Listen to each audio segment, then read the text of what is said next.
Patay sa pamamaril ang isang albularyo sa Mangaldan, Pangasinan. Ang salari nag-iwan pa ng karatula sa tabi ng bangkay na nagsasabing rapist daw ang albularyo. Makibalita tayo kay Alfie Tulagan ng GMA Dagupan.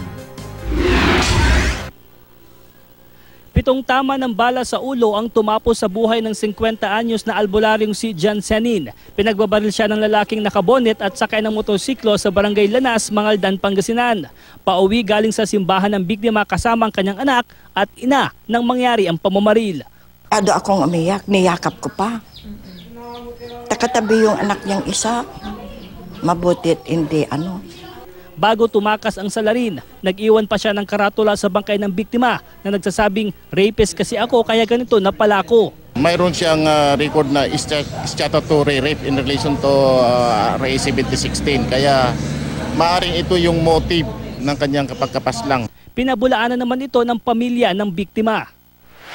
Sa Balongaw, Pangasinan, pinagbabaril din hanggang sa mamatay ang magsasakang si Walter Pasyon habang pauwi sakay ng kanyang tricycle sa barangay Kita-Kita.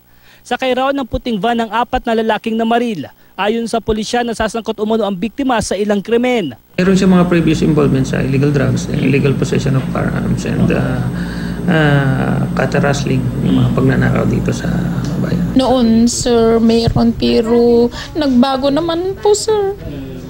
Kaya bakit ganyan naman ginawa sa kanya? Tapos naman yun. Matagal naman yun, sir. Patuloy ang investigasyon sa magkahiwalay na kaso ng pagpatay. Alfie Tulagan, Nagbabalita, Pilipinas.